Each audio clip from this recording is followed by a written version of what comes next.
Okay, here we are. We're going to talk about science and astrophysics on this wonderful day. I've been watching a lot of videos, and I know what you're saying now. You're saying, oh, we can't really believe everything that's on the internet. No, we can't. And maybe you can't even believe this video because this is coming out on the internet. But, you know, don't make these generalistic, arrogant jokes, because the joke is just going to be on yourself. Truth can appear anywhere. It could appear on the internet. It can appear on TV, even with the mainstream media, the MSM liars. Some amount of truth can get through. It's not likely, though. But you need to keep looking for it and don't give up. Because what's out there is people who are trying to find the reality. They're trying to find facts and piece them together. They're trying. And then when they start trying, then they give up. They want to make it a little easier on themselves. And they start to lie. They start to tell you, I've got it all figured out. Or they tell you, I'm with this group and I joined it and I became a PhD and we know what it is, so we're going to tell you. Or they start working for a TV network and they say, you know, this is what we've got to report to you because we have this. And we need to keep our ratings up and we need to keep our jobs. It's always about that. It's always about the money. So they stop with the real questioning and they just start feeding all these lies. They take something and they candy coat it and they put it, and then it becomes the distortion. That's why the whole misconception that there's nothing true on the internet, there's nothing true on TV, there's certainly nothing true in the movies, and there's nothing true in politics. But here's what I'm going to tell you. I've been watching a lot of videos and researching, and the way that I research is that I take everything with a grain of salt, and I've used that phrase a lot. That means that I watch something and I'm always questioning it. I do not make any assumptions. I only base things on true skepticism, and when I find things that build up to reality, I test everything. I weigh it out and I balance it according to what my questions are. I continue my line of questioning. And what does it all boil down to? What is the essence of what I do? It's called critical thinking. It's called cognitive reasoning. It's called awareness, consciousness, higher consciousness. So while I did this research, searching through, guys, quiet when you're near here. Of course, they're not going to listen because they're so immersed in what they're doing, and that's what I'm doing. I'm immersed in my study of the universe.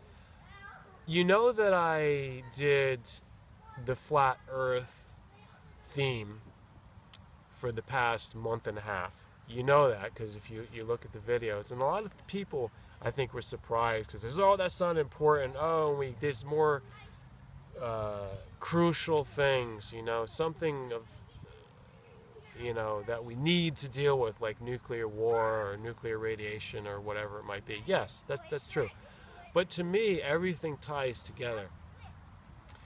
When I ask the question, what is reality, especially of this universe, of this world that we live in? I want to know the shape of it. I want to know the truth. This is important to know. This, to me, is a foundational knowledge that is required as a basket to put everything else into. If you don't have this basket, you're basically taking, like, issues, scattered issues.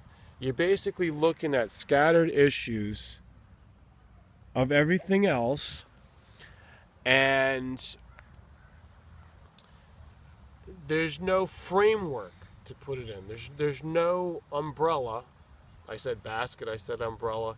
It basically gives you a belief system to put everything in. And by belief system, I'll give you a more scientific term, cosmology. Right? It's not about believing in something on just blindly imagination. A cosmology means it's the way that you understand. It's your comprehension of reality. So that's a little bit more specific, a little bit more respectable to some of you intellectuals out there. So I needed a cosmology where everything can be relative to each other. Each piece of information, each fact has to be arranged around core principles of fact of the reality. Okay? So I've been looking at these videos. Let's get into this right now. Okay, from this point, what are we on? Like 5.5 minutes? Yeah. Okay. Exactly. At this point, I want to tell you, I was looking up a lot of the stuff from the Flat Earth vloggers, and they're a group, and I don't really count myself amongst them too much. I don't really know a lot of them, so I'm more of a you could say an independent thinker, but I'm also very spiritual. I'm also very mystical, yet at the same time I do an ultra skeptical scientific method as well. But I don't let anyone tell me anything. There's nothing that can ever be forced on me, and I'm persuasive with the way that I put things together. I can articulate it. Now, the thing about check out the sun and the moon, right? Here's like the big question to like measure the distance and measure their size and explain what they are, because astrophysics, astronomers, NASA, and all those people, and the way NASA keeps cloning itself, and there are NASA clones now that are signed on, they're agencies in many different countries. They're trying to get to every country that can be politically controlled. They're all liars. It's all orchestrated lie, and it's just for making money. That's all it is. That's all it is. It's just for making money. And whenever that comes in, it's greed and power. You can't trust it. You can't believe it. You can't even respect it. What they tell you about the sun and the moon has to be taken with a grain of salt, and then we need to move on. We need to start thinking. We need to ask the right questions, like I keep telling people. Is your hand in front of the lens? Okay. The sun and the moon, is very possible that they're the same size. Okay? So just take a while and ruminate on that. Try to digest that concept. The sun and the moon might be the same size. The sun and the moon might be comparatively the same distance away from the surface of the Earth, the surface of our world. You want to call it Earth, but don't necessarily call it a planet, because maybe it's not a planet. We don't know what it is. We know it's our world, though. We're here. We're stuck here also. And don't get paranoid about that. You know, we might be inside of a cage. It might be somewhat, and it's like a prison because of the people who have taken over the world. But it might be a cage that they've made into a prison, and they also know that it's a cage, and the prison guards can't get out either. So they're making it hard on all the rest of us. So besides the politics and the power structure and the military and all that, let's talk about the actual shape of things. If the sun and the moon are the same distance away, and I'll throw a figure at you, a rough figure, it might be about 3,000 or 3,100, 3,200 miles up. So that's like kind of the distance from the coast of New York to the coast of California, or the East Coast to the West Coast. I hate to bring up those states, but those are the most powerful, popular states, the most populated ones. But let's just say the East Coast of America, U.S., to the West Coast of the U.S. That's about that distance. So instead of driving across the land, if you were to drive, or if you were to travel straight up that distance, you would get to the sun or you would get to the moon.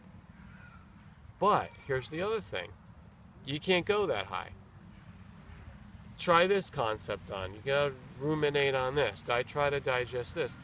There hasn't been any person, any manned aircraft, spacecraft, or anything that's gone higher than maybe 100 or a few hundred miles. There is nothing that's gone that high. And to say that anyone's gone thousands of miles, if there's any little tin cans floating around up there, thousands of miles, or God forbid that they want to claim that they shot something up and it went over 200,000, hundreds of thousands of miles to get to the moon at that distance. That's a blooming lie. They can't even get up beyond 100 miles. The tallest mountains are about, 5-6 miles. Not even as deep as the deepest ocean trench, which is about 6+ miles, not quite 7 miles. I think if my calculation, my memory is right on those calculations, those measurements. So you got about the surface of the ocean, the sea level in the Pacific, about 7 miles down you get to the bottom where it's rock, the sea floor, sea bed.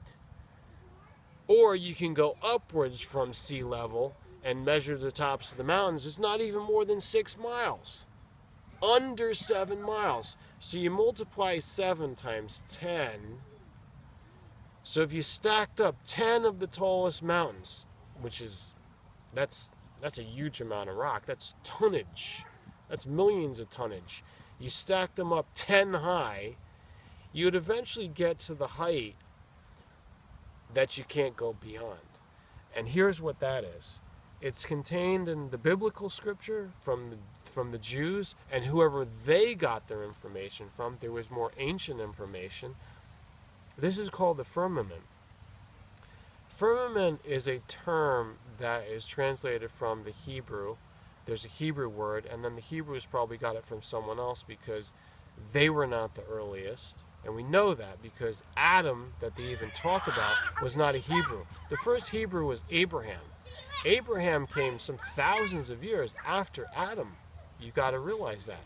If Abraham was the first Hebrew, and he was descended from Noah, and he's more than 500 years past Noah. And Noah died when he was over 900 years old, if I remember correctly from the calculations in Scripture.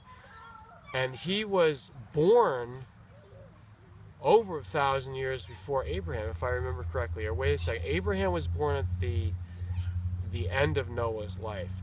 So that's about 1,000 years. And Noah was born after Adam, and Adam lived over 960 years. So that's almost 1,000. And then the gap between Noah and Adam. So you add that together. Obviously, you got 2,000. So more than 2,000 years before Abraham, the first Hebrew, was the early man, the early race, they weren't even Hebrews. So what language did they speak and what information did they have? Because they knew about creation, they knew about the Creator, they knew all these scriptures. It was written in some other language. It wasn't Hebrew. Maybe it wasn't written, they just would speak it because their memories were better. They were much more clear and sharp. The world was pure, it was clean. They were very wise and holy. They were superior beings to what we are now. We don't look backwards in time and say the ancients were like lower. They were these hairy, savage, stupid, like slovenly beings who lived in little holes in the ground, or something like trying to put them down. No, these people were more special than most of the people that run around today. We can't be having this stupid, arrogant view. You've got to give respect. So going all the way back, thousands and thousands of years, speaking these things, and they had a cosmology that we need to at least have that accurately, that cosmology, and compare it to the new ways we're looking at it, our perspectives, our angles of looking at things now with the technology. What do we know from technology? What is it? Is it changing it? Is it adding to it? Is it just a different viewpoint? Or is it just all confusion? We've got to make this comparison. We've got to take the cosmology, we've got to question it, we have to analyze it, we have to do the research. This is what I'm telling you, and this is what I've been doing, and I've just introduced to you a whole world of topics. It includes the flat earth, and it goes way beyond. It expands out. That's what I'm doing. I'm basically questioning reality, and that's why hashtag Mystery Universe is what I call it. We are in a mystery universe, and I'm trying to find out what's going on.